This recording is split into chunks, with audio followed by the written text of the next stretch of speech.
Welcome to Rants TV!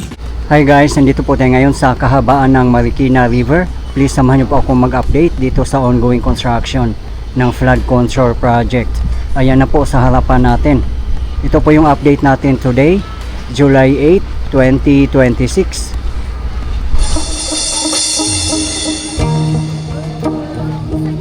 Sa barko na sakit ng ganito, oh,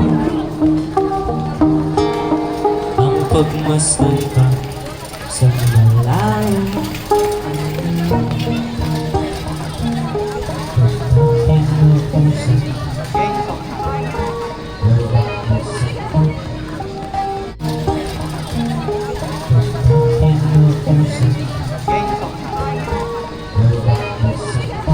Dito po tayo mismo sa segment ng Barangay Kalumpang.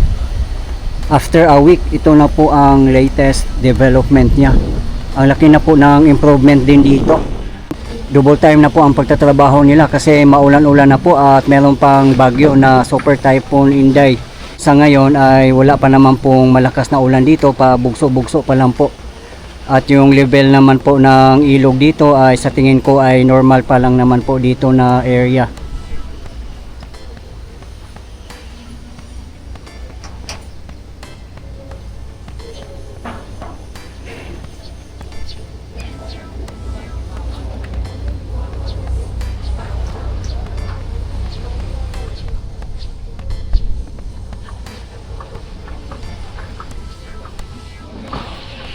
Yung sa tapat naman po natin ay Provident Village.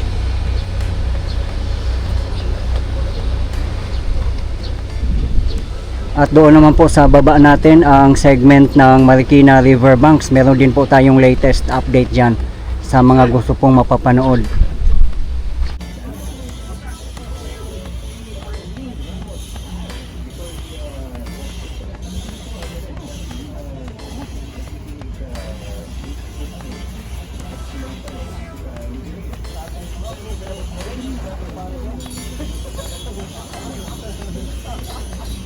Dito naman na area ay ginagawa pa po nila yung retaining wall. May hagdanan din po dito. Napakaganda dito na segment kasi maraming hagdanan. Kaya kung akyat baba kayo, wala pong problema. Hindi na kayo malalayuan.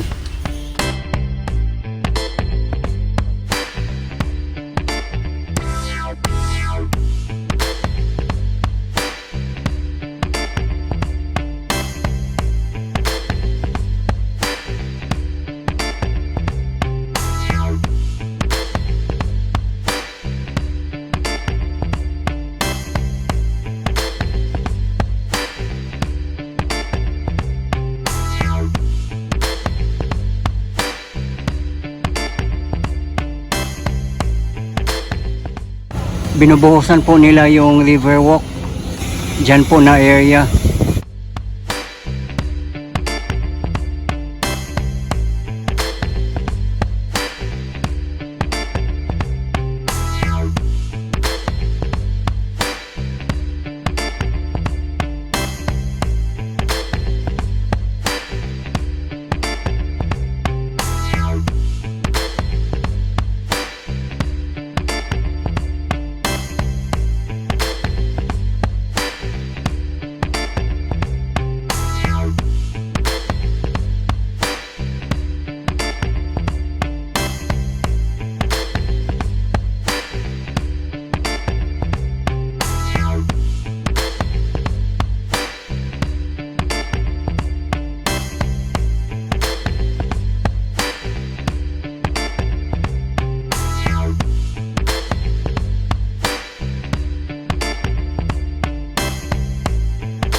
Sa mga hindi po nakakaalam, ang mga contractors po dito ay joint venture ng Toyo Construction Company Limited and Shimizu Corporation. Sila po ay mga Japanese construction firms. Ang kabuuang project naman po from Marikina Bayan in Marikina City up to Barangay Manggahan in Pasig City ay funded ng JICA or Japan International Cooperation Agency. Kabilaan po ang project guys, kaya napakalaki po niya. At sa tingin ko po, years pa po ang bibilangin bago po ito matatapos ang kabuuang project. Ang importante naman po, tuloy-tuloy po ang kanilang pagtatrabaho. Sa katunayan nga po ay double time na po ang kanilang pagtatrabaho.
Dito naman sa Riverside, ang dami pong mga nakatira dito, kaya napakaswerte din po nila kasi napakaganda po ng flood control nila.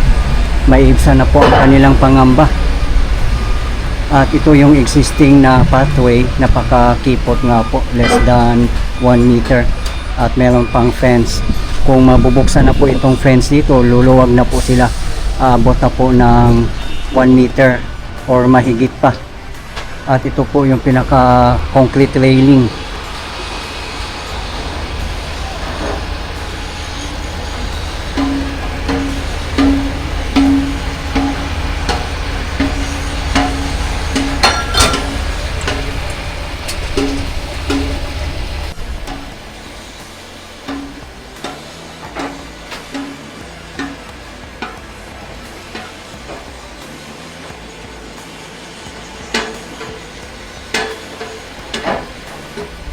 Meron ulit hagdanan dito.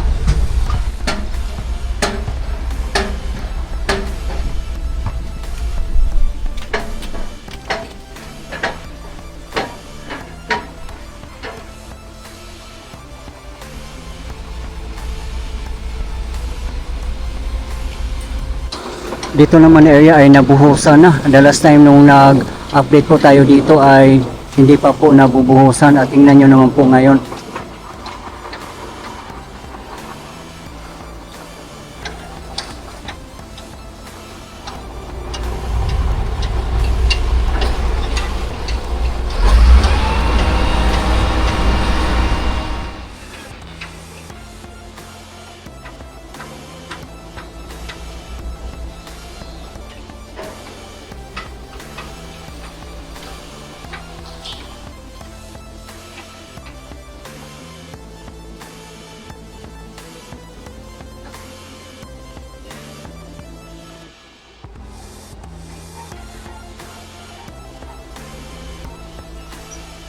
Magkakaroon din po ng hagdanan dito.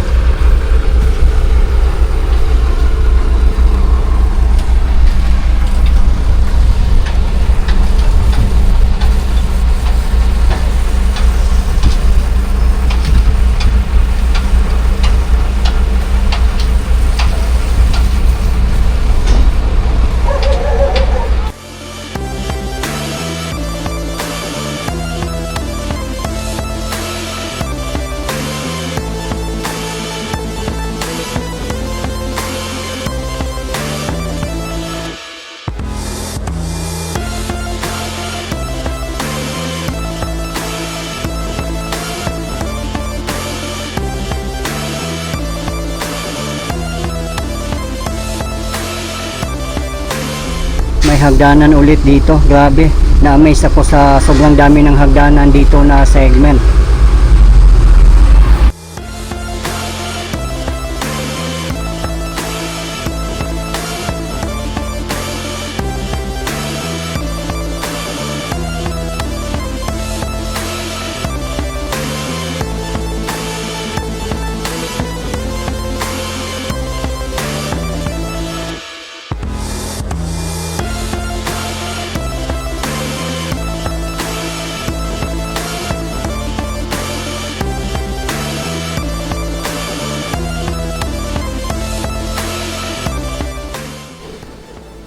Kahit Japanese construction firms po ang contractors dito, mga Filipino naman po ang mga workers, kaya nagkaroon pa rin po ng job opportunity ang ating mga kababayan.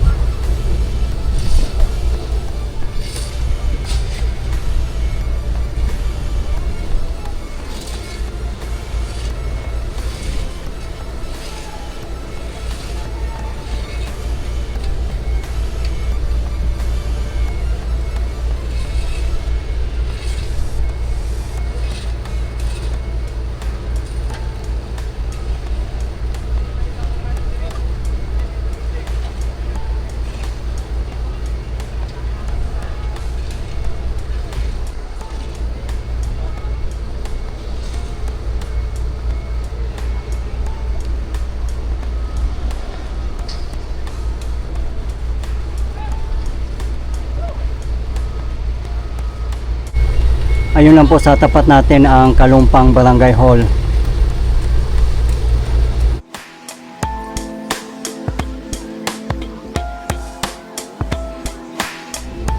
Ang Marikina River ay isa po ito sa mga binabantayan pag may mga paparating na mga bagyo at baha, kasi low-lying area po dito.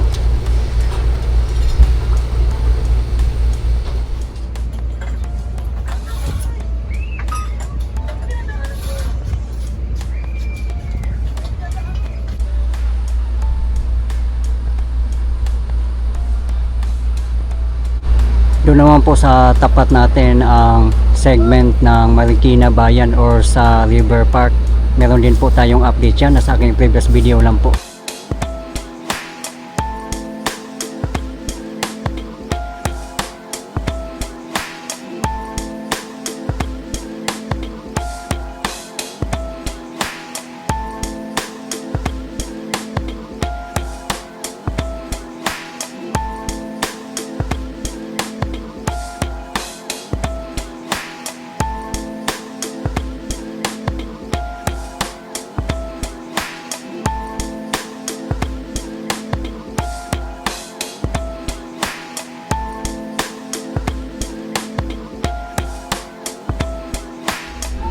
Sinimulan na nilang linisin doon sa kabilang side natin sa may Provident Village.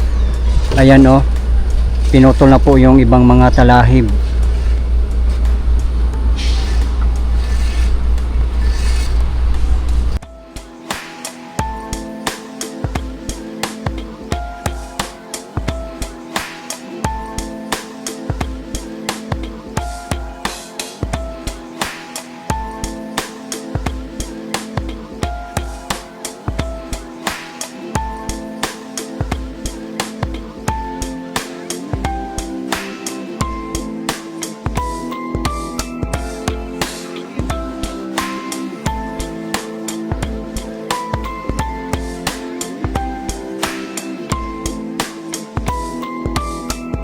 Sa mga hindi po nakakaalam, ang pinaka-source po ng Marikina River ay galing po sa kabundukan ng Sierra Madre.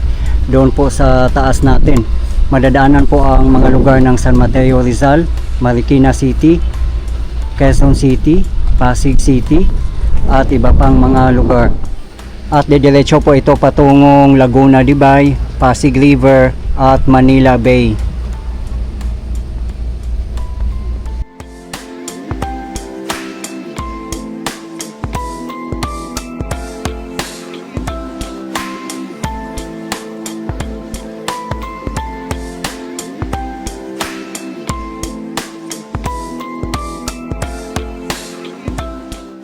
Guys, meron po tayong mga madam dito from DENR Marikina.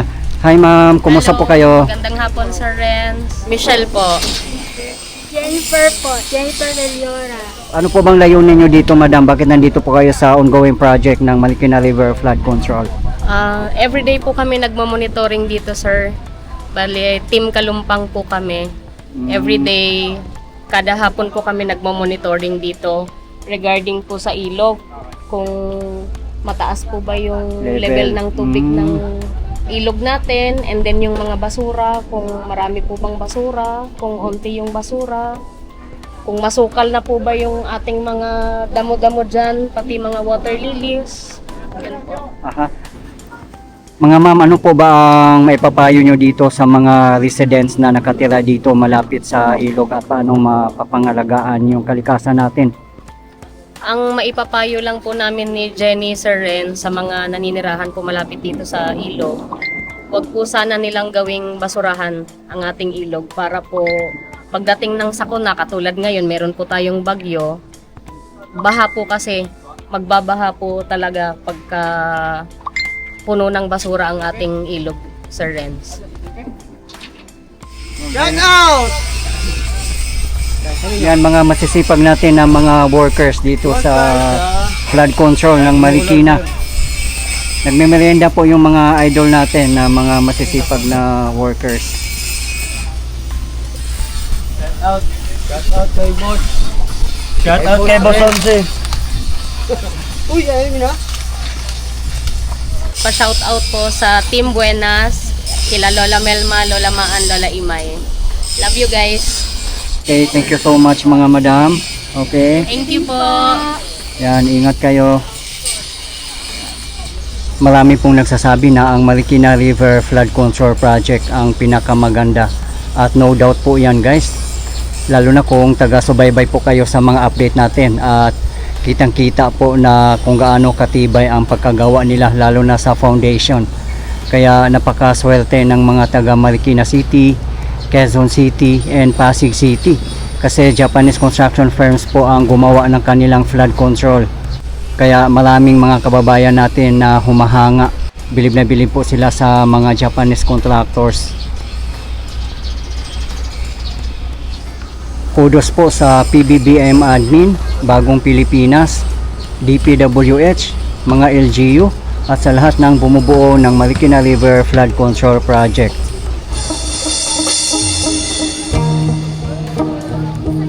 Sapat na sakit ang ganito. Oh, ang pagmasdan ka sa malayo.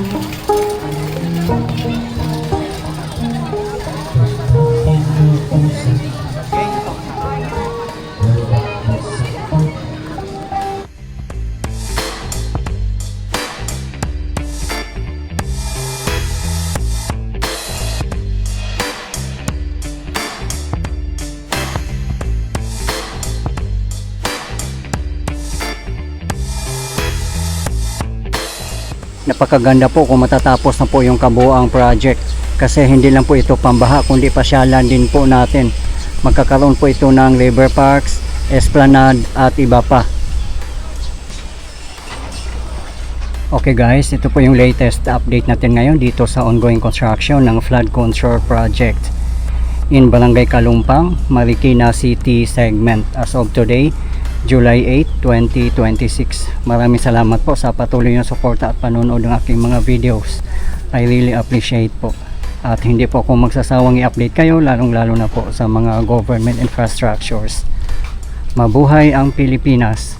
Okay guys, thank you for watching and keep safe everyone.